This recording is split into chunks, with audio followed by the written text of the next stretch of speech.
Hola, ¿qué tal? Muy buenas tardes. Ahora a ver si prendo la cámara. Disculpen que esté con un poco de lifonía. Se ve que el otro día me hizo mal salir a correr a las 11 de la noche.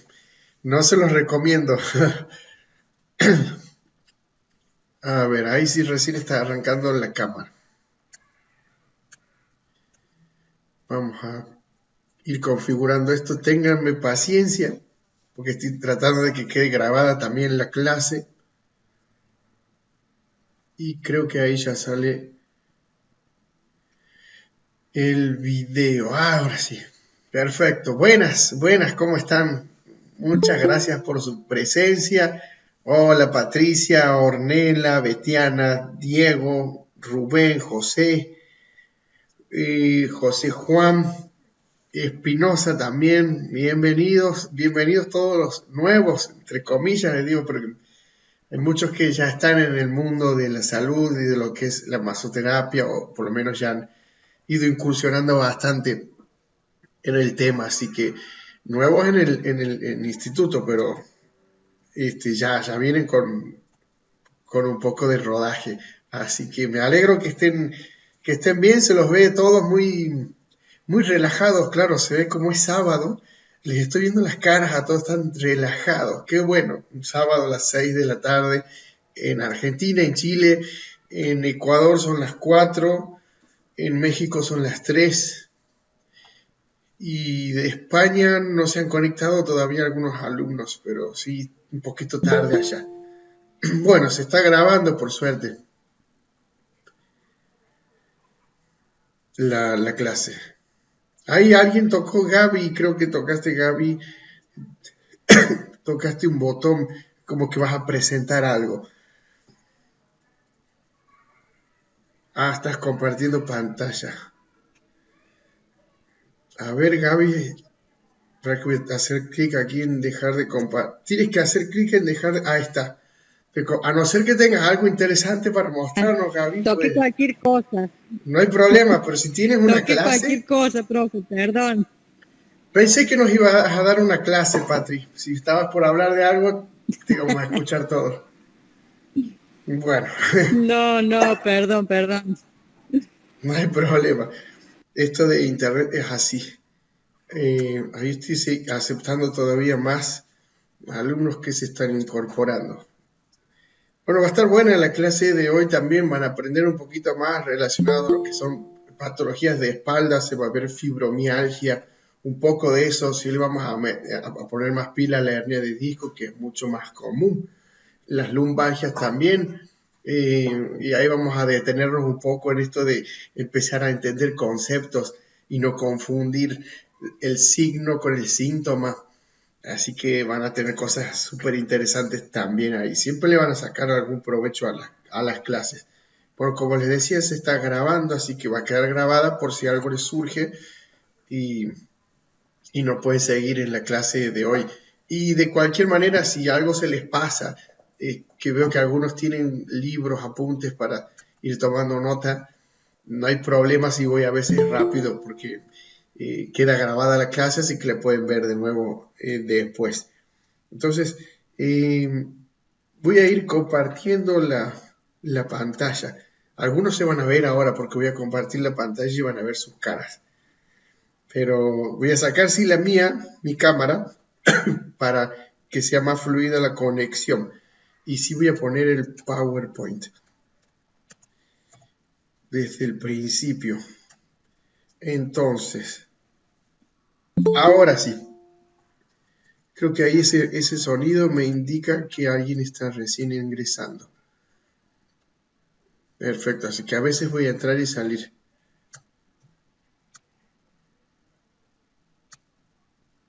Ahora sí. Tengan un poquito de paciencia que ya vamos a arrancar bien.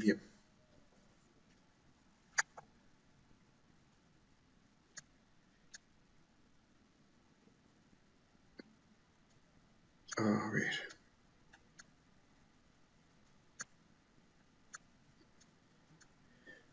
Ok. ¿Se alcanza a ver bien la pantalla? Se ve la diapositiva ahí en la presentación, dice lumbalgias y hernias de disco. Sí, sí, Genial, sí se ve. perfecto. Bueno, eh, ¿qué se puede comentar? Yo ya empiezo hablando de entrada incluso desde la tapa, la portada, el título, que hasta les podría decir que la lumbalgia y la hernia de disco son sinónimos, pero ya van a ver por qué. Entonces, vamos a entender un poco esto de el plan de trabajo en determinados pacientes que vengan con una patología, como por ejemplo las hernias de disco, el síndrome facetario o una fibromialgia. Porque después esos pacientes que no tienen nada, que solo se van a hacer un masaje para desenchufarse un poco de esa vida cotidiana que llevan, eh, no hay un plan de trabajo específico para hacer. Eh, Así que en este caso particular es para este tipo de pacientes que tienen alguna dolencia o algo un poco más concreto como la hernia de disco y no tan abstracto como las lumbalgias, porque ya van a ver que cuando escuchamos la palabra lumbalgia, para los que ya conocemos un poco el tema y ustedes lo van a ir conociendo de a poco, no nos dice mucho esa palabra, es como muy abstracto, es como que nos estuvieran diciendo, tengo un dolor en la cintura y no me dice mucho eso. Entonces, por eso les digo que más o menos lo vamos a manejar hoy como un sinónimo, pero ya van a ver que son cosas totalmente distintas, lo que es un signo, un síntoma y lo que es un diagnóstico, claramente distintos. Entonces, como vamos a hablar de espalda, brevemente para hacer un comentario sobre columna vertebral, los que ya han visto anatomía sabrán que hay 4 curvaturas, 4 en total. ¿Tá?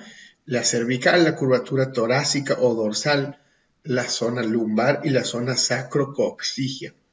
Siempre de perfil va a tener esa forma con 2 cifosis, pero en este caso hay una cifosis en la dorsal y también hay 2 lordosis, una que es a nivel cervical y otra que es a nivel lumbar. Con respecto a eso, de la lordosis cervical sobre todo, hay una patología que el otro día justo estaba comentándome mi psicólogo que tiene un problema en el cuello que viene hace rato. Entonces me pasó las radiografías y tiene una rectificación cervical. Y esas son para a largo plazo, digamos, se trabajan muy bien, pero demora un poco el tratamiento. Pero bueno, para comentar sobre todo aquí columna vertebral, porque nos vamos a enfocar en esa parte, sobre todo hernias de disco. Los tipos de vértebras van a ser muy variadas. Tenemos vértebras cervicales, ahí está la letra C para cervical, que es la primera a su izquierda, vista de perfil, y la vista de abajo es vista superior, así que se ve desde arriba y desde el costado. Después las que están en el medio son las vértebras dorsales o torácicas, y las otras que son más grandes son las vértebras lumbares. La mayoría de las veces las patologías que provocan un desgaste en un hueso, una degeneración en el disco vertebral o alguna alteración estructural, la mayoría de las veces la vamos a encontrar en la zona lumbar. Muy raro a veces va a ser encontrar patologías o dolencias de columna vertebral en la zona de, de las vértebras dorsales. ¿Por qué? Porque es la zona menos móvil que tiene la columna. Ahí recordemos que tenemos a las costillas que, si bien no van a generar un movimiento tan amplio, a menos que el paciente sí obviamente haga inspiración y expiración y la caja torácica se ensanche, después el resto de las 12 vértebras lumbares no generan movimientos tan amplios o tan acentuados como las cervicales, por ejemplo, que hay muchas alteraciones ahí porque es una zona muy móvil, me animo a decir que es la más móvil de la columna, y después tenemos la zona de lumbar, que también hay bastante movimiento ahí, menos que en cervical, pero el plus que le agregamos es el peso que reciben esas vértebras. Por eso es que en las hernias de disco muchas veces uno de los factores predisponentes es que el sobrepeso puede generarle un cierto estrés a ese disco vertebral y a hacer que el anillo fibroso empiece a romperse y el disco salga. Ya vamos a ver un poco de eso, pero comentarles que hay 3 tipos de vértebras y después obviamente la zona del sacro y el coxis, pero que tienen distintas patologías relacionadas, todo según la zona. Entonces, ahí estamos viendo en una imagen lo que es color verde son los nervios periféricos, les decimos, que están relacionados con el sistema nervioso periférico. Como habrán visto en anatomía, lo que es sistema nervioso, tenemos sistema nervioso central, periférico, y después tenemos el autónomo, que es el simpático y parasimpático. Pero como para ir entrando un poquito en detalle en esta parte, ese tubo de color rosa, que es la médula espinal, ahí podemos ver que hay una sustancia gris y una sustancia blanca. Es como una especie de mariposa, tiene forma de mariposa. Lo que está en color verde que les había dicho, nervios periféricos, son fundamentales, porque esos son los que van a generar los distintos signos y síntomas que el paciente nos va a decir cuando venga a la consulta. O sea, el motivo de consulta va a ser clave. El motivo de consulta es lo que el paciente nos va a decir: mira, tengo un dolor en tal zona, por eso vengo a hacerme masajes, o vengo a hacerme masajes porque tengo esto, porque tengo aquello. Todo lo referente a la entrevista inicial que le hacemos al paciente, que nosotros en salud no le vamos a decir entrevista, le vamos a decir anamnesis, es fundamental, porque en lo que más nos vamos a enfocar es en el motivo de consulta. ¿Para qué viene a vernos? ¿Qué le está pasando al paciente? Eso es lo que yo muchas veces les pregunto a los pacientes cuando ingresan por primera vez. Por ejemplo, les doy un nombre: Marta, Marta, ¿cómo estás? ¿Qué tal? Bien, aquí ando. ¿Y qué te trae aquí? ¿Para qué viniste a verme? ¿Qué te anda pasando, Marta? Así les hablo yo, como entrando un poco en, eh, por así decirlo, romper el hielo. Me gusta mucho eso porque el paciente entra en confianza y por lo tanto le puedo sacar mucha información. Incluso a veces me doy cuenta si ya el problema es cervical, dorsal o lumbar antes de que me empiece a hablar. He visto pacientes, por ejemplo, que entran con las manos en los bolsillos, y cuando se sientan apoyan las manos en la mesa o en el escritorio donde estoy, o quedan de brazos cruzados. Entonces digo, ¿qué te anda pasando? Yo ya empiezo a sospechar que el problema puede ser del cuello cervical, y justamente muchas veces eso, porque los pacientes cuando dejan sueltos los brazos y no los ponen en las manos en los bolsillos, por ejemplo, o no los ponen en los brazos cruzados, o no los apoyan en el escritorio, me da esa pauta, porque si los dejaran sueltos a los brazos, los hombros caen un poquito, el peso del trapecio hace que se empiecen a generar un poco de estrés a nivel del cuello, y eso les genera dolor. Entonces prefieren dejar los brazos apoyados en algo para que no les genere esa tensión en el cuello. Así que son tips que yo más o menos les voy tirando porque me voy acordando de la experiencia que voy acumulando. No es mucha, pero me ha servido bastante observar mucho a los pacientes. Entonces, cuando entro en confianza con ellos, se me hace más fácil determinar el motivo de consulta. Y eso es clave. Ya vamos a ver al final una ficha clínica que, si quieren, se las paso por aquí por el chat para que lo descarguen, o se las paso al email cuando mande esta grabación de la clase en vivo, porque está muy buena la ficha clínica, dice muchas cosas y la verdad que se puede sacar mucha información del paciente. Eso es lo más importante.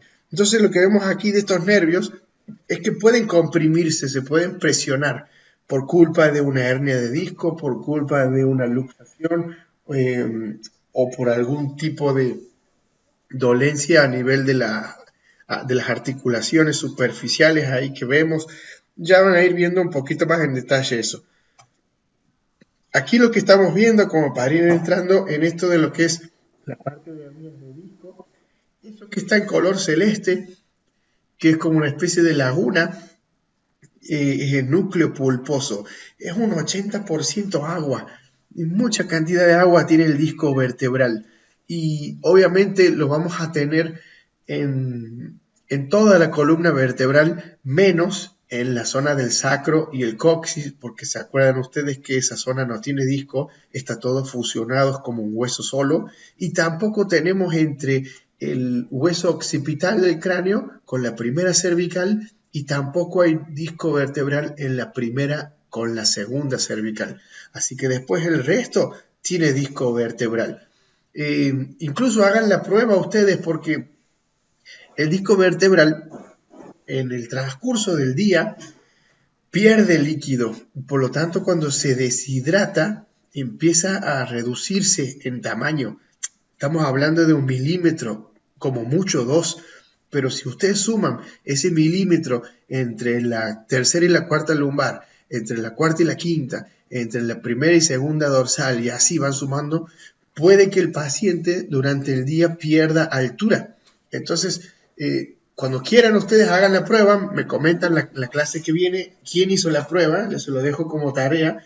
Nosotros los seres humanos somos más altos a la mañana que a la noche, ¿tá? Y tenemos una diferencia de 1 centímetro o 1,5 centímetros o a veces hasta 2 centímetros de diferencia. O sea que para el que mide, por ejemplo, 1,80 m, puede que a la noche mida 1,78 m. Así que mídanse y prueben, van a ver que es importante, eso está muy bueno para tenerlo en cuenta, porque es el disco el que se deshidrata a lo largo del día. Bien, mientras caminamos, hacemos actividad o algo en particular, el disco se deshidrata, es normal. Y después a la noche, cuando nos acostamos a dormir, como estamos en posición horizontal y la gravedad no genera influencia, ahí se empieza a hidratar nuevamente por un mecanismo bien interesante de difusión, ahí a nivel de la zona vertebral, y se hidrata nuevamente y recupera su tamaño. Y también tengan en cuenta que a lo largo de los años, cuando nos hacemos más viejitos, el disco pierde más líquido.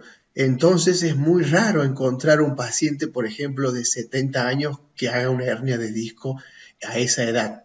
Si ya la tiene es porque la hizo de temprano, a los 40, por ejemplo, que es el promedio, pero es muy raro encontrar un paciente de edad avanzada que haga una hernia de disco. ¿Por qué? Porque ya prácticamente es un disco súper seco.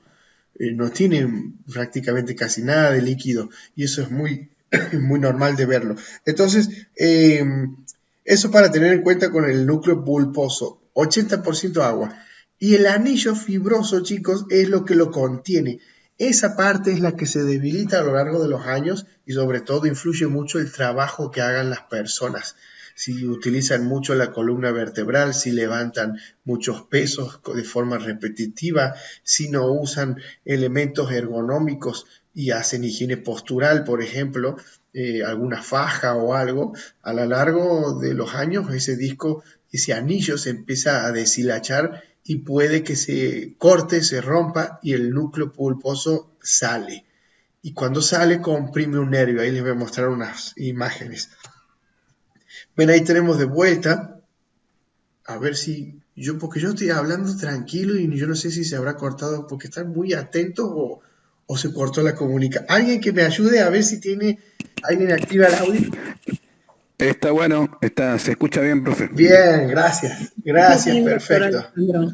Buenísimo, porque Gracias. a Lo que ver pasa es que atento a lo que está diciendo. Bueno, muchísimas gracias. Sí, siendo las 18:22, hemos arrancado a las 18:03 y casi 19 minutos hablando y yo digo, está muy callada la cosa, ¿qué estará pasando? ¿Se habrá cortado?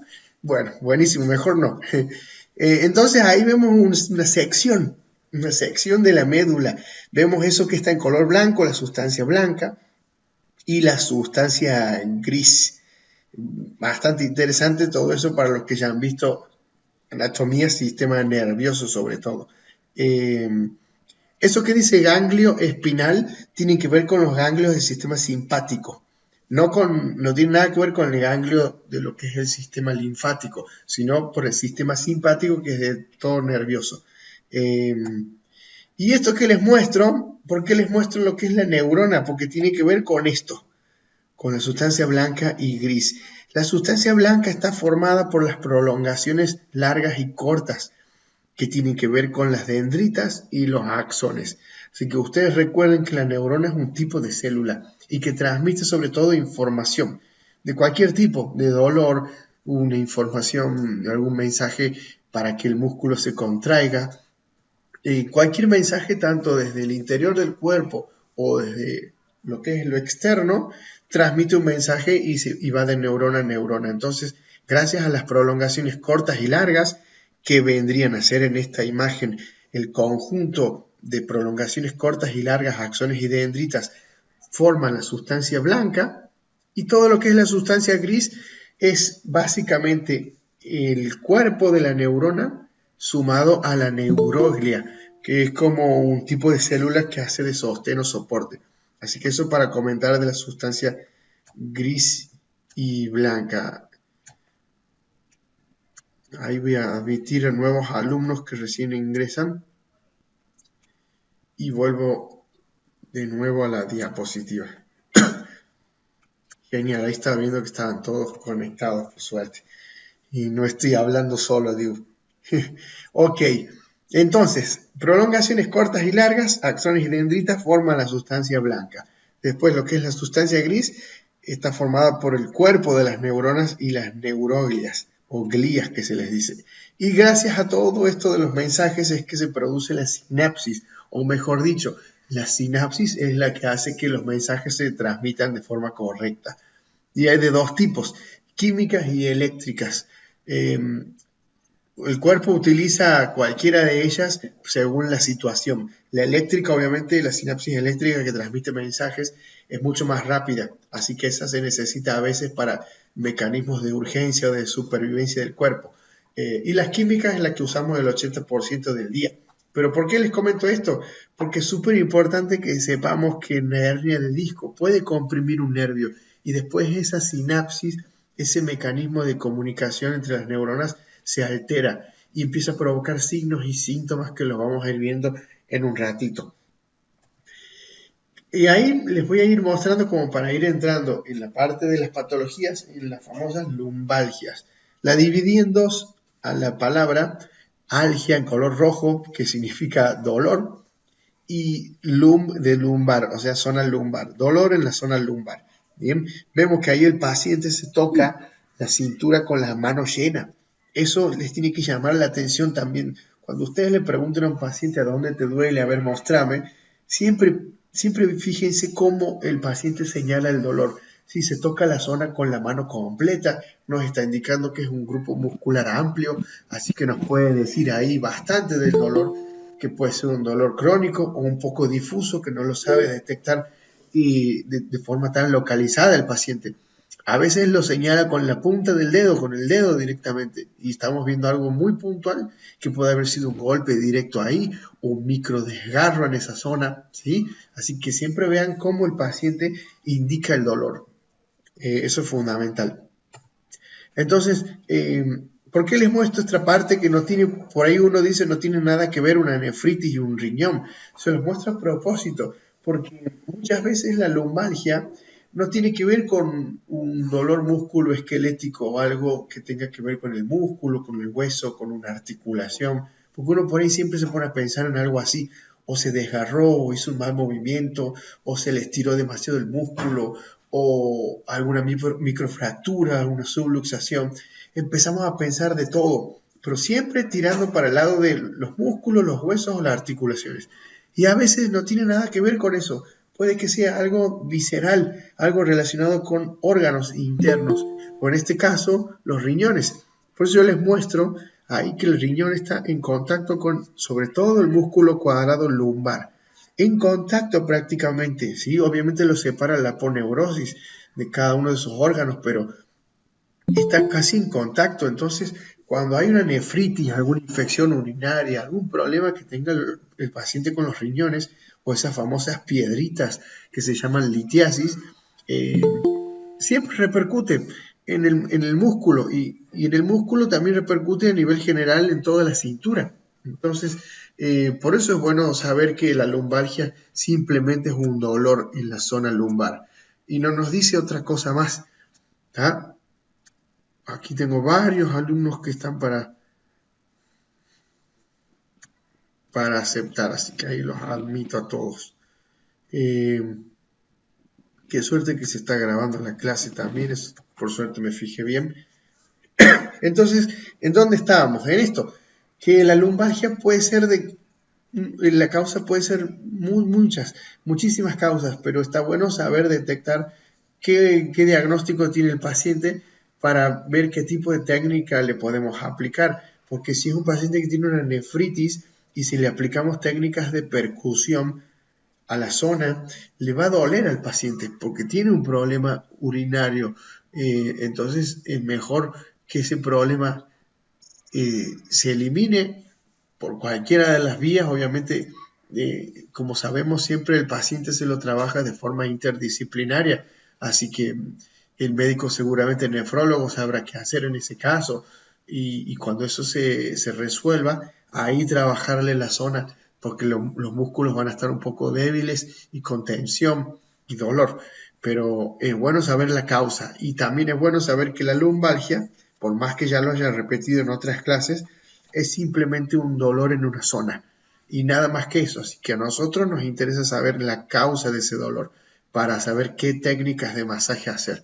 Ahí está la clave. Esto que les muestro también es muy común, síndrome facetario. El síndrome es un conjunto de signos y síntomas, así que aquí se aplica a una patología que afecta sobre todo la faceta articular entre cada vértebra. Y eso genera cierto dolor porque esas facetas articulares tienen cartílago, y cuando ese cartílago se desgasta, que a veces tiene que ver con la artrosis, va a generar un dolor en el paciente. Y ese dolor muchas veces, chicos, es puntual y el paciente se lo va a marcar y se lo va a indicar con el dedo, va a decir justo aquí me duele. Entonces hay que saber ahí que a veces las técnicas de masaje puede que no sean tan efectivas porque al dolor específico en esa zona y resolver el síndrome facetario no lo vamos a poder hacer, pero sí vamos a trabajar los músculos, ¿tá? Porque ahí está nuestro trabajo, sobre todo, en tratar de relajar esos músculos tensos por culpa de una faceta a ese nivel, o por culpa de los riñones, por ejemplo, que habíamos visto recién, o por culpa de un disco vertebral que hizo una hernia. Entonces, nuestro trabajo específico va a ser sobre todo el sistema muscular. Eh, y bueno, hablando de signos y síntomas, que está muy bueno para que lo tengas en cuenta, no es lo mismo un signo que un síntoma. Esas dos palabras que les muestro al principio tienen que ver con eso, la subjetividad y la métrica. O sea, subjetividad es cuando nosotros decimos, por ejemplo, el dolor en sí es algo subjetivo. No todas las personas manejan el mismo umbral de dolor. Una persona que tenga dolor de cuello por una artrosis, eh, posiblemente si le decimos indique el dolor en esta escala de 0 a 10, puede que nos digan 9. Y otra persona que tiene el mismo nivel de artrosis nos puede decir 5. Entonces es muy subjetivo y varía de persona a persona. En cambio, los signos son algo objetivo y sí se pueden medir. Ojo con esto de medir, porque el dolor, si bien lo podemos medir con esta escala, esta es una escala universal, pero es subjetiva. Así que medir entre comillas podemos decirlo, pero el signo sí se puede medir, se puede ver y lo podemos objetivar, un signo. Entonces ahí le voy a ir mostrando ejemplos. Esta tablita la pueden descargar de Google si quieren. Ustedes pueden escribir escala de dolor y les va a aparecer algo así. Está bueno si ustedes quieren imprimirlo y tenerlo en su consultorio o en algún lugar y mostrarle al paciente como para que tenga una idea visual de qué quiere transmitir el mismo paciente con la escala que elija. Porque está bueno. A mí me sirve mucho en las fichas clínicas para anotarlo, después se los voy a mostrar. Me sirve mucho para ver la evolución de ese paciente. Por ejemplo, primera sesión, el objetivo va a ser reducir el dolor y capaz que el paciente me ha dicho, bueno, tengo un dolor de cuello hoy de 8 puntos. Entonces anoto 8 como primera medida. Después la segunda sesión vuelvo a anotar el nuevo valor que me dice, por ejemplo, 5. Y capaz que ese objetivo en ese plan de trabajo con ese paciente en particular era reducir el dolor de cuello de 8 a 4 en 2 semanas, por ejemplo, o en 3 semanas. Así de esa forma yo trabajo con objetivos y sobre todo se los explico al paciente para que el paciente sepa que no va a ser de un día para el otro el cambio de sintomatología, que no hacemos magia nosotros. Así que está bueno para bajarle un poco la ansiedad a los pacientes. Y la métrica que tiene que ver con esto de que se puede medir. No el dolor en sí, porque es subjetivo, pero sí otras cosas que ya vamos a ver. Miren esto, ahí les voy a dar un ejemplo y ustedes ahí van a empezar a participar. ¿Qué les parece? ¿Quién se anima a decir la fiebre? ¿Qué es? ¿Un signo o un síntoma, según lo que hemos visto? Un signo, profe. No. Creo que todos dijeron signo, ¿puede ser? Sí, un signo y un síntoma también. Síntoma también. Bueno, interesante. Bueno, les comento. Nosotros desde la salud, por lo menos en medicina, hemos estado de acuerdo casi todos en la salud que la fiebre es un signo, un signo. Si bien no la podemos ver a la fiebre, no podemos ver que el paciente tiene fiebre, eso no se puede ver, sí podemos sentirlo, pero lo mejor es saber que un signo siempre se puede medir, entonces lo medimos con el termómetro, ¿sí? Profe, Diga. es un signo porque está marcando algún problema dentro del cuerpo humano, vendría a ser. Es una defensa que tiene el cuerpo humano a través de una manifestación que es la fiebre. Cuando hay fiebre, se supone que entró o hay alguna patología rara dentro del cuerpo humano. Exacto, exactamente, es un signo y por otro lado lo bueno es que los signos siempre los podemos medir con una métrica que sea aceptada universalmente como es el termómetro. Aquí nosotros en Latinoamérica utilizamos grados centígrados o Celsius y creo que en otros países es distinto, pero bueno, se puede medir. ¿Quién hablaba recién? Yo. Sí, Con respecto a signos y síntomas, sí, signo es cuando se puede cuantificar, exacto, en cambio el síntoma no. Por eso exacto. se dice que la fiebre es un signo porque podemos tener una medición cuantificable. Tal cual. Y obviamente, como sabrán ustedes, 36,5 es la temperatura normal del cuerpo. Normal. Exacto. Así que sí, un signo se puede cuantificar, un síntoma no, a pesar de que exista lo que les mostré recién, la escala de dolor. Esa La es escala, subjetiva, sí. es subjetiva para el dolor. Miren este ejemplo. ¿Quién se anima? ¿Signo o síntoma? Síntoma. No. Lo que se ve es el signo, que es que Exacto, la inflamación, el edema. exacto. ¿Y Ahí se puede tienen. medir? Y se No, puede no sé. medir por diferencia con el otro pie. Sí, y se puede cuantificar incluso en centímetros. Se utiliza un centímetro y se mide y se Claro. cuantifica. Incluso el mismo pie lo podemos ir evaluando a medida que pasa el tiempo, haciéndole, por ejemplo, un drenaje linfático, algún tipo de técnica para reducir líquido. Se va midiendo sesión tras sesión si ese edema se reduce con las técnicas. Entonces sí es un signo. El síntoma que puede tener ese paciente tal vez sea el dolor, porque El como dolor. ustedes ven, el edema y se estira la piel. Y como usted sabe, la piel tiene receptores nerviosos y terminaciones nerviosas libres. Entonces, cuando la piel se estira, activa esos receptores y genera dolor también. Entonces, el dolor se va a ir siempre y cuando el edema se vaya primero. ¿Tá? Pero ahí combinas dos cosas. Signo y síntoma están en una misma zona del paciente, que es el Síndrome. pie. Pero es un exacto, exactamente, hay una retención de líquido ahí. Entonces, signo es lo que yo solamente explicaba para la parte del edema, un signo. Bien. Aquí les muestro esto. ¿Qué les parece? Vértigo. ¿Quién se anima? Un síntoma. Síntoma. Bien, Síntoma. es síntoma tal cual. Porque yo hasta ahora no sé si ustedes sabrán, pero yo por lo menos no lo sé, no sé cómo se mide un vértigo. Es muy subjetivo también eso, difícil de medir. O estoy equivocado, ¿alguien sabe cómo medir el vértigo? No. Genial, ¿no? Se Yo, tomará. No, debe ser Se también mide por- subjetivo. exacto, Porque tal cual. El vértigo es subjetivo, síntoma. Bien. Miren, aquí tenemos como para hacer dulce, se dice en Argentina a veces cuando hay mucho, como para hacer fibromialgia. Fíjense que incluso en internet cuando uno busca y ve, a veces también cometen el error de confundir síntomas con signos, porque aquí en el título de esto que yo descargué, es una imagen, la palabra síntomas de la fibromialgia, eso no lo agregué yo, eso estaba en el internet. en Google, en la misma imagen, pero tal vez encontremos signos dentro de esa lista que hay en cada una. Por ejemplo, vamos a empezar con la primera. Dice, del lado izquierdo de ustedes, central. Dice, cefaleas crónicas. ¿Qué les parece cefalea? ¿Signo o síntoma? Síntoma. Bien. Síntoma. Síntoma. Mareos. ¿Signo o síntoma? Síntoma.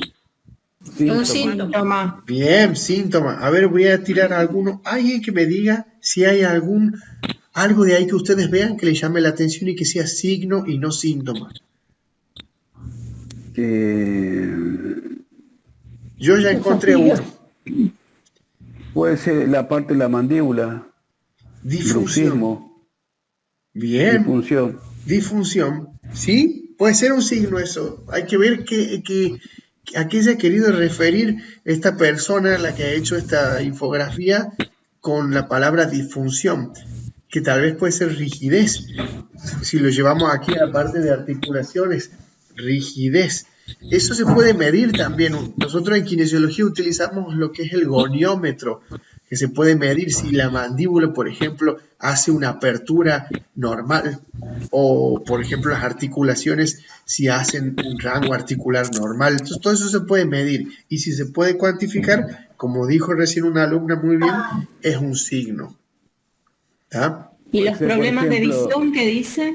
Problemas de visión. Como verán, esa palabra es muy general, dice problemas de visión. Habrá que ver si ¿cómo se le llama a estas? Cuando uno va cuando tienes alteración de la visión, no me estoy acordando ahora de los nombres. ¿Qué? Monopolista. Exacto, sí, pero hay un nombre para la disminución de la visión. Miopía y Astigmatismo. Exacto. Astigmatismo. Exacto, ahí lo podemos englobar dentro del problema de Eso se mide. Eso se mide, entonces un signo. ¿Bien? Perfecto, chicos. Bien. Bien, vamos bien con eso. Entendieron rápido el tema. Miren eso, dolor de estómago. ¿Signo o síntoma? Síntoma. Bien. Síntoma. Síntoma. Síntoma, tal cual. Tal cual. Esta es la imagen que yo mostré la semana pasada, o la anterior, mejor dicho, cuando hablamos de escoliosis. Hombros desnivelados, curvatura de la columna, cadera desnivelada. ¿Signo o síntoma todo eso? Signo. Signo, tal cual. Sí, Un signo. Es un pero se signo. puede medir también las curvaturas que tiene, la Exacto. convexidad y la concavidad, así que para mí es un síndrome. Es un signo, exacto. Acuérdense que el síndrome es un conjunto de signos y síntomas. Así Claro, que pero puede generar dolores o no. tal No sé. cual, sí genera dolor. Y a veces bastante. Entonces se combinan en este caso dos cosas, signos y síntomas. Sí. Por eso síndrome, exacto. Bien. Y bueno, aquí les mostraba la hernia de disco, que como ustedes verán ahí, ya está protuido, se dice, protuido, como salido del lugar, y se rompió el anillo fibroso y salió el disco, entonces el núcleo pulposo, y comprime un nervio, que muchas veces ese nervio después tiene conexión con el nervio ciático, y al paciente le empiezan a tener síntomas y signos relacionados a los miembros inferiores, a los pies, a la planta del pie, y ya vamos a ir viendo esa parte. Entonces, la hernia de disco es muy común, y aquí vemos, por ejemplo, una resonancia magnética, para que vean que estamos hablando de... No les voy a decir qué zona de la columna, ustedes van a decir. ¿Quién se anima? Sacrocoxigia. Bien, ¿Dónde? Sacrocoxigia. exacto, estamos viendo la Exactamente. zona de la cintura, vemos las primeras 4 vértebras lumbares, mejor dicho, la segunda, la tercera, la cuarta y la quinta. De arriba para abajo, la primera vértebra que vemos de arriba es la segunda lumbar. La primera lumbar no la vemos porque está cortada por la imagen. Pero ustedes si se fijan, la quinta lumbar, ya en conexión con la primera sacra, la línea esa roja, la flecha, indica ahí la hernia de disco. Se ve clarito si ustedes lo comparan con respecto a las otras vértebras. ¿Se Sí, nota, está no? re herniado. Está. Súper. Sí, súper herniado, tal cual. Solo en una resonancia se puede ver eso. Una pregunta, doctor. En esa zona, ¿por qué se puede producir una hernia? Porque En la sí, es lo más frecuente. 8 de cada 10 hernias de disco se dan a nivel lumbar. Ujú. 5. Entre la cuarta y la quinta lumbar es lo que más se da. El 60% se da en zona de quinta lumbar con primera sacra. Ahí Este, donde marca las fechas, puede ser que por un golpe puede se pueda ser, herniar uno. sí, pero el golpe puede que sea el factor desencadenante que hace que el paciente tenga un movimiento brusco y ese anillo fibroso Ah, se rompe, salga el disco. Pero por lo general ya el paciente ha tenido ese disco un poco frágil, que es un factor predisponente. Entonces a la larga iba a hacer una hernia de disco igual el paciente. Pero la sí, sí. mayoría de las veces se da en esta zona porque es la zona que yo les expliqué al principio que recibe más peso. Ah, ¿Tá? entendido. Por eso también esas vértebras son más grandes, porque tratan de ampliar la superficie porque se sabe que va a recibir más peso. Le tienes que sumar los 4 kilos de la cabeza, le tienes que sumar los más o menos 6 kilos de cada brazo, a nivel de los hombros también, todo eso pesa. Y sumarle todo el peso después de las otras vértebras, ¿no? Sí, sí, hay peso. Por eso esa zona es como más fuerte, pero igual es vulnerable, igual. A eso se suman más cosas que ya les voy a mostrar.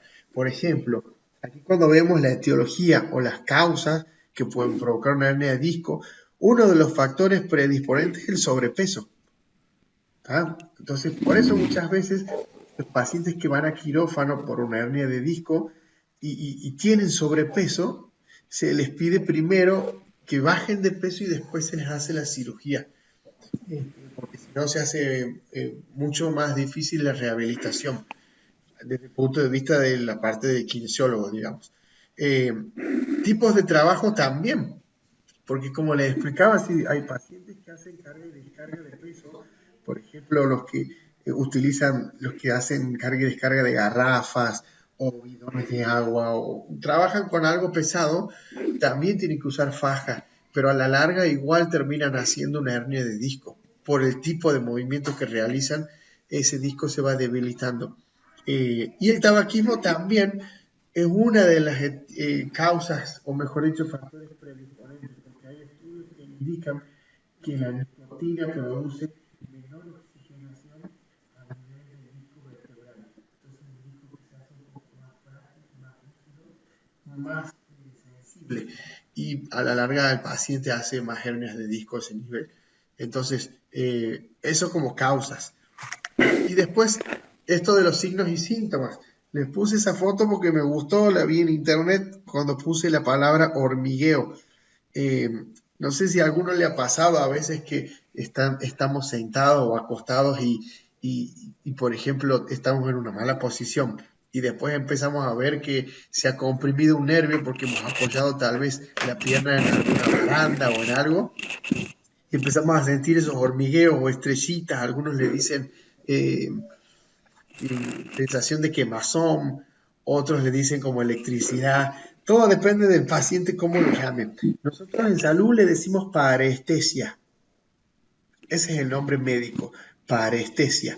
Pero el paciente le dice hormigueo o entumecimiento, o le dicen como si tuviera embotada la mano, o como si tuviese un guante puesto en el pie, por ejemplo. Esas son palabras que usan los pacientes, yo me acuerdo bastante por eso. Eh, pero les pregunto, dolor en piernas y brazos, ¿signo o síntoma? Do- eh, Síntoma, pero Bien, sí.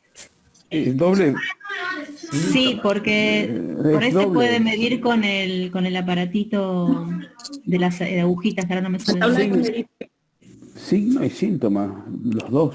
Para mí los dos. El Tengo dolor, un signo porque no lo podemos ver, pero sí se lo puede medir con la tabla de medición de los rangos, del 1 al 10. se puede medir, pero acuérdense que esa tabla de medición para el dolor es subjetiva, por lo tanto el dolor siempre vamos a considerarlo como un síntoma en salud. ¿Ah? Eso ténganlo en cuenta. Ahora, el entumecimiento y el hormigueo, ¿signo o síntoma? Es un síntoma. Síntoma. Es síntoma, Es pero síntoma. puede ser, es, Definiendo el signo. es doble también porque puede ser un problema de ciático. ¿Y cómo podrían medirlo?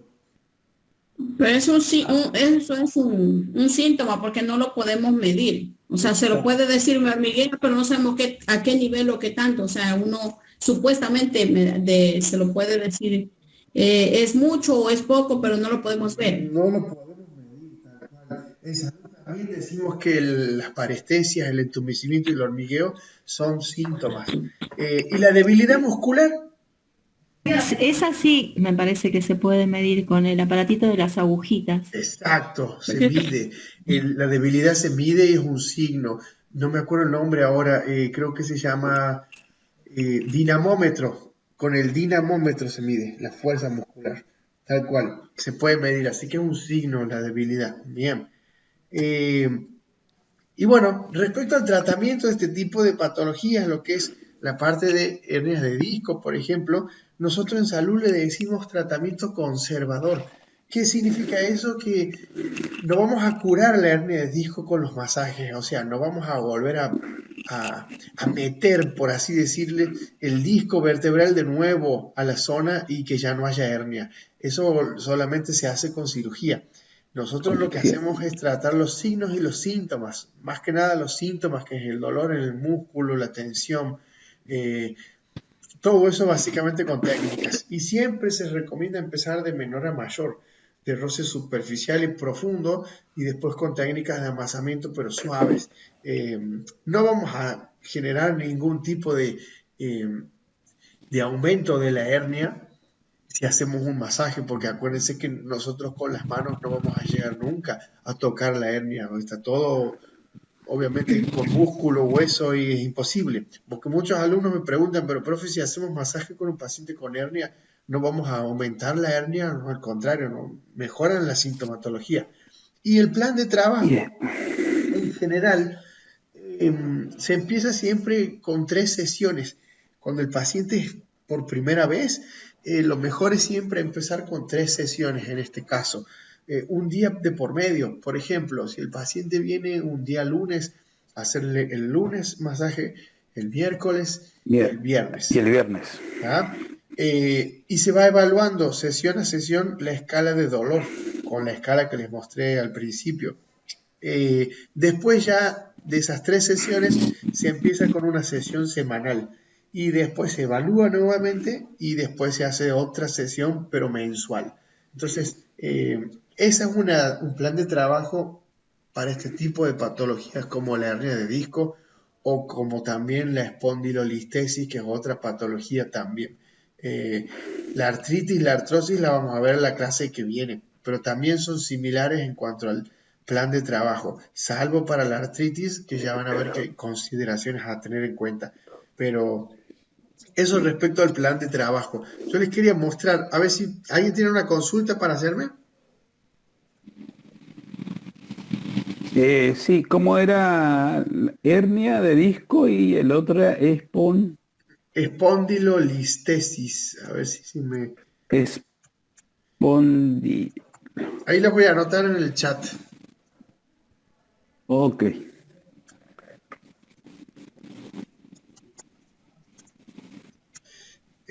Todo lo que sean palabras raras, siempre traten de dividirlas en 2 o en 3, si hay alguna pista que les pueda decir la palabra. Espóndilo, que tiene que ver con el cuerpo de la vértebra. Y listesis, que tiene que ver con movimiento, sobre todo, no movimiento en sí, pero de desplazamiento, o sea, que se desplaza esa vértebra con respecto a la subyacente. Ya vamos a tocar esa patología que está muy buena, es muy común, la espondilolistesis y la rectificación cervical. Las voy a anotar ahora para acordarme después. Pero ¿qué les quería mostrar? Que se las voy a mandar al email. Sí. Profe, una consulta. Sí.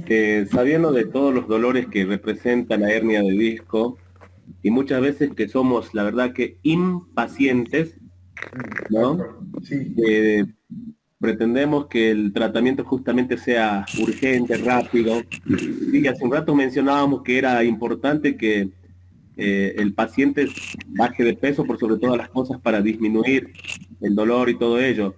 Claro. ¿Qué pasa? ¿Cómo podemos trabajar, por ejemplo, más allá de los masajes? Porque bueno, este curso es de masoterapia. ¿cómo podemos ir contrarrestando aquellos dolores en personas, por ejemplo, obesas? ¿Con qué tipo de ejercicios? Hay técnicas, sobre todo técnicas de masaje más puntuales, pero trabajando más la musculatura.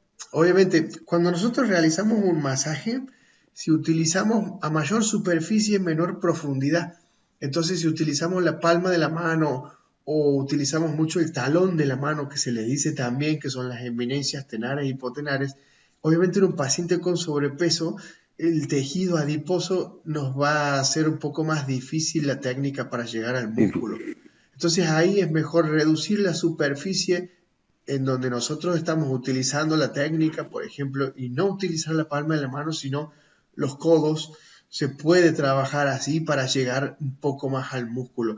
Los pacientes con sobrepeso son todo un desafío para las técnicas de masoterapia y para los que estudian, por ejemplo, que también tenemos alumnos aquí de auxiliar en kinesiología, es complicado a veces trabajar con pacientes con sobrepeso porque las técnicas y las movilizaciones que se hacen son un poquito más difíciles. Complicada. Claro, porque nuestro objetivo en cuanto al tejido que trabajamos es el muscular. Entonces el tejido adiposo nos impide un poco llegar a la zona. Pero sí aconsejo utilizar técnicas en donde la superficie sea lo más reducida posible, siempre tratando de respetar el dolor, porque a veces genera un poco de dolor eso. Por lo general siempre se trata de a la persona obesa, sí, le estoy hablando como masoterapeuta, sí, que lo maneje el kinesiólogo, porque ellos buscan una solución rápida y dentro de la masoterapia es complicada y a través de las técnicas de amasamiento y de fricción cuesta muchísimo. He tenido pacientes que han venido con hernia de disco y ellos lo que buscan es una solución rápida. Sí. Pero ahí ya hay que entrar a la parte de aparatología, ¿no? Claro, sí, es un complemento muy bueno y obviamente sí, es mucho más rápido. Sí. También la fisioterapia es muy buena. Claro, exacto. Claro, ahí entraría lo que es magnetoterapia, el ultrasonido, el láser. Yo utilizaba muchos. Sí, exacto. Vendese porque son capas gruesas, ¿veo? Sí. Es distinto a una persona que de mediano porte tirando a delgada. No, claro, sí, tal cual. Por eso es fundamental. Siempre, por eso es fundamental el equipo, el trabajo en equipo, porque a los pacientes muchas veces el trabajo es interdisciplinario. Nosotros como masoterapeutas vamos a atacar sobre todo el dolor, pero en el tejido muscular. Tal vez el kinesiólogo se da maña con la aparatología y utiliza lo que es la fisioterapia, en ese caso, láser, por ejemplo, magnetoterapia, ultrasonido, onda corta muchas veces para relajar esa musculatura y hacerla mucho más maleable para que nosotros como masoterapeutas también trabajemos mucho más fácil. Bueno, incluso el nutricionista también obviamente ahí hace su parte. Así como verán, el paciente se beneficia mientras más cabezas piensen, pero que cada una tenga su ámbito de trabajo y de esa forma el paciente se va beneficiando mucho más, ¿sí? Tal cual. Puede hacer yoga también, profe, para generar más espacio entre cada vértebra. Bueno, genial, viste, ahí también le sumas otra disciplina. Claro, tal cual.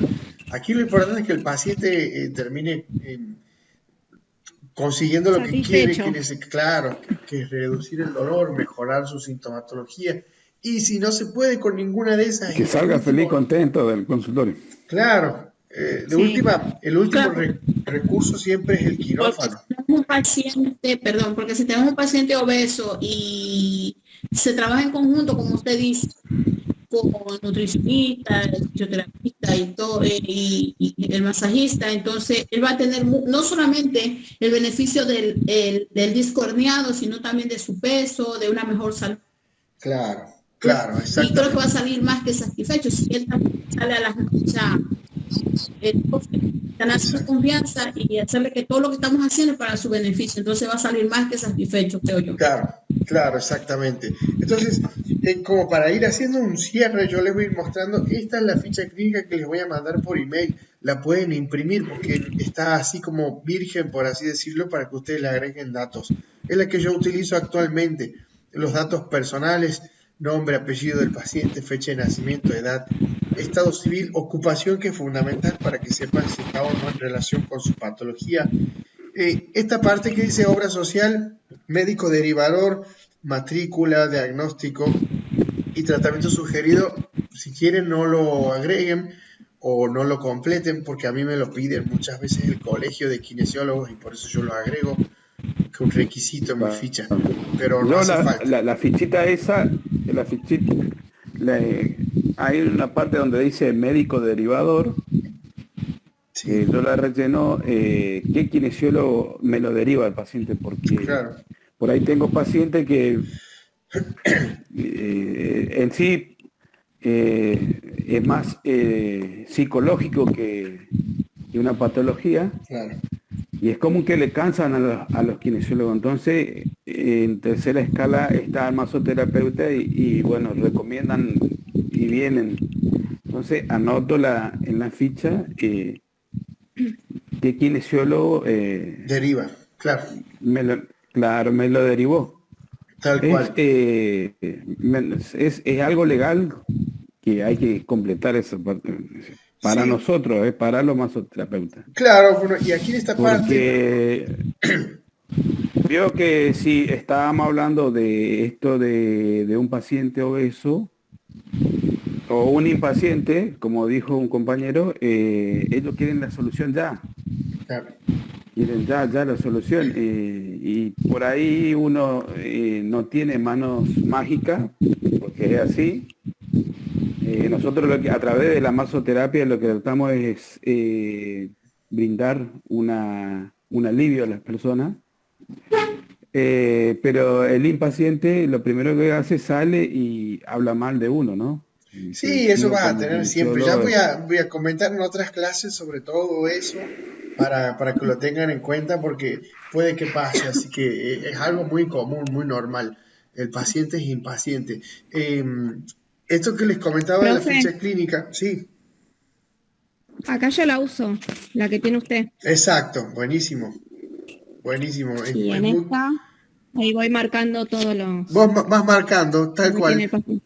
antecedentes Sí, patológicos, si tiene o no enfermedades ujú, pulmonares, sí. marcapasos. En el tratamiento también le pongo todos los objetivos del paciente Exacto. y abajo de todo, en este caso que es una nena, nombre y apellido de la madre, número de documento y firma. Bien, bien, perfecto, buenísimo. Sí, esta parte es súper interesante, a mí me encanta porque cuáles son los síntomas que tienen, si, desde cuándo los tiene, si mejoran, si no mejoran, si van empeorando, cómo comenzó, a veces el paciente no se acuerda, así que marcamos sin causa aparente, cómo aumentan los síntomas, capaz que el paciente dice, aumentan cuando me muevo, eh, exacto, o aumentan cuando estoy en reposo. La postura al dormir también es fundamental anotarlo. Historia previa significa si ha tenido o no ese dolor antes y qué tratamientos ha usado para reducir el dolor, si ha tomado ibuprofeno o algo particular. Y después aquí es para que ustedes con creatividad marquen lo que les interesa. Hacer, por ejemplo, un círculo en la zona del cuello porque al paciente le duele las cervicales y por ejemplo ahí al lado de ese círculo ustedes pueden anotar por ejemplo 8 como escala de dolor y eso les va a dar la pauta de que es la sesión 1. Después la próxima sesión anotan un 6 por ejemplo si han mejorado el dolor de ese paciente.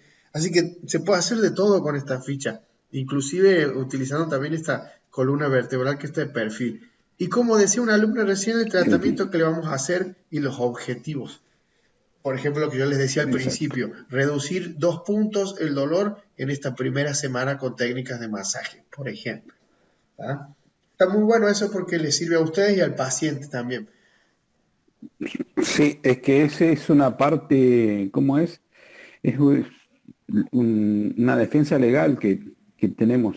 Claro, también. Es una defensa legal. Hoy día, como está la situación, hay que usar muchísimo la ficha técnica. Sí, es fundamental. La ficha clínica siempre, siempre es importante, chicos. Es muy importante. Profe, Exacto, porque eso viene a ser como su historial clínico del paciente, así sabemos también llevar un récord y un registro así pues, de sus citas, ¿no? Entonces, Exacto. eso es importantísimo. Exacto, tal cual. Chicos, bueno, la clase ha quedado grabada, así que para los que no han tenido tiempo de hacer sus anotaciones, no se preocupen, que la pueden volver a ver de nuevo. Yo creo que mañana o pasado mañana se las envío junto con la ficha clínica para los que no la tienen, yo se los paso. ¿Ah? Y si la pueden utilizar mucho mejor después. Ok, bueno chicos, la verdad que ha sido muy buena la profe, clase, han participado bastante. profe, buenas tardes. Sí, Gracias, profe. de nada. Gracias, muchas Ahorita gracias. escuchando que vas a compartir lo de la ficha técnica, Sí, ¿hay alguna ficha que pueda compartir para el deslinde de responsabilidades? Como lo estaba diciendo ahorita el compañero, a veces el paciente sale quejándose porque no se le dio el tratamiento que es. sí. Pero ¿hay alguna ficha que nos pueda ayudar para hacer el deslinde de responsabilidades? Podría fijarme a ver, la debe haber ficha. un modelo. Sí, Rubén. No, la que usted mostró, esa es la mejor. Sí, está muy buena. Esa Incluso, sí, me voy a fijar en internet porque puede haber un modelo de consentimiento informado también. Ya me voy a Yo fijar y se los voy le a cuento un mandar. caso que me ha pasado, que tenía un paciente así, y bueno, vino, no era lo que él quiso, fue y habló con el kinesiólogo. Yo lo conozco al kinesiólogo y terminó derivando a un psicólogo, era hipocondriaco. Ah, mira, claro, Vio cómo se puede armar y cómo uno puede caer entonces, con la ficha técnica, legalmente uno está cubierto. tal cual. Sí, tal cual. Exacto. Es decir, Por más que no tenga el consentimiento informado en la ficha clínica, y a veces se recomienda, esto me lo ha comentado uno de los abogados del colegio de kinesiólogos cuando nos comentaba sobre esto del seguro de mala praxis, nos decía muchas veces es mejor darle al paciente y que lo complete a puño y letra de su... él, Exacto, y no exactamente. completarlo nosotros. Exacto, No, le da el papel y a medida que usted le va haciendo la pregunta, que él vaya anotando. rellenando la planilla. Exacto, Y tal después cual. se la Por entrega ejemplo, con la profe, firma. esto yo lo hago completar por el paciente, Bien, que él marque, que el paciente marque en dónde es que le duele. exacto. Bien, bien, bien, buenísimo esa técnica. No, vos sabés que yo no la uso Y, así, pero ajá, esta mejor te la voy a copiar. Sí, está y la mejor. firma del paciente y el número de documento lo hago más simbólico para que se comprometan también, porque a veces dicen, bueno, sí, voy a tomar las 10 sesiones. Claro, O entonces uno les guarda el turno, se los agenda todo y no te vienen. claro. Entonces es más Exacto. simbólico y más Sí, comprometedor. sí, está muy bueno, tiene muchos beneficios desde cualquier punto de vista. Sí, tal cual. Muy Sí. bueno. Chicos, la verdad que excelente la participación de todos y la puntualidad, así que les agradezco y bueno, pasen un buen fin de semana. Cerramos por hoy entonces, así que mañana les mando la grabación y la ficha clínica también. Que estén muy bien, ¿eh? Muchas gracias por estar. ¿Cómo le va? Muchas Gracias. gracias, profe. Doctor Alejandro. Nos Yo fui una vemos. consultante que se habla. Sí, Muchas decime. gracias. Disculpe, ¿sabe que la clase anterior yo no pude estar? Sí, ¿Qué posibilidades hay de que me la envíe? Porque no pude estar. no hay problema. Me puedes escribir por email y directamente ahí te mando la clase, no hay problema. Bueno, profe, gracias. Ahí te mando el email. cedisoficialcba@gmail.com. Lo envías ahí, me escribes ahí, yo te mando el link para que veas la clase. No hay problema. Bien, profe, gracias. Perfecto, de nada, chicos, que estén muy bien. Buen fin de para Bueno, todos. profe, nos vemos después de tanto. Volví otra vez al rodeo, así que Sí, Buen fin de- Rubén, gracias por estar. casi, Un abrazo para todos. casi. Hasta luego. Hasta luego, nos vemos. Una Nos vemos, profe. Nos Hasta vemos. luego a todos. Hasta luego, grupo. Que anden bien, consulta chicos. antes de terminar. Sí, pregúntame, Luis. La próxima clase, ¿cuándo es? Este sábado que viene, no, el otro. Bien. Genial, así Y que- después yo porque la primera clase no la vi, así me envía esta y la otra, así la puedo ver. Dale, Luis, no hay problema, te vamos a enviar todo. Le hago la Vale. última, profe, y usted fusionó lo que es auxiliar de kinesio con masoterapia. No. En realidad siguen siendo cosas distintas, pero como les comentaba siempre al principio, las clases en vivo no siguen el programa que está estipulado en cada una de los cursos. Así que son siempre clases que inclusive vamos a tener clases relacionadas a drenaje linfático, donde vamos a hablar de edemas, pero sirve para en general, digamos, de todos los cursos. Por eso no tienen una relación directa, no están dependiendo de los programas. Por eso no son obligatorias, Ajá. facultativas. Entonces, para auxiliar de kinesio, que es lo que yo estoy anotado, Sí, el sábado que viene, no, el otro. exacto. Para todos va a ser siempre cada 15 días, así que el sábado que viene Ok. no, el otro. Ahí nos entendemos mejor. Exacto. Así yo me puedo organizar. Sí, tal cual. Tal cual, me parece bien. Gracias, Por ahí Rubén. parezco pesado porque le llamo, le pregunto, pero es porque... No hay problema, todos consultan, eso es normal. Listo. Sí, gracias. Hasta luego, profe. Nos vemos. Hasta luego, hasta luego. Hasta luego. Hasta luego, gente. Gracias. Hasta luego. Que anden bien, Chao, chicos. grupo, que anden bien. Buen fin de... Nos vemos. Excelente fin de semana, bonito fin de semana. Hasta luego, doctor Alejandro. Gracias. Gracias, Patricia. Sí, alguien me pregunta algo así.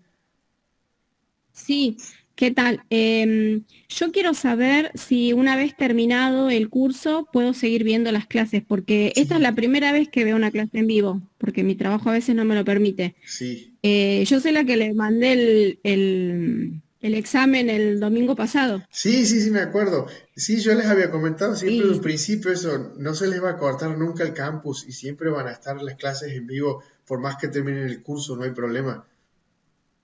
Ah, bueno, Sí, las Listo. puedes ver siempre. lo hice rápido, pero no pude ver ninguna de las, No, de no las hay clases. problema, no hay problema. Así que siempre van a estar las clases en vivo disponibles. A veces cuando veas que esa clase ya la Listo. viste, no hace falta que estés, por ejemplo, si volvemos a hablar de hernias de disco el año que viene, en esta misma fecha, no es Sí. obligatorio que la veas. ¿Tá? Ok, Estamos, gracias. bueno, muchas gracias. Nos vemos. Hasta luego. Chao. Chau, chau. Nos vemos. Chao.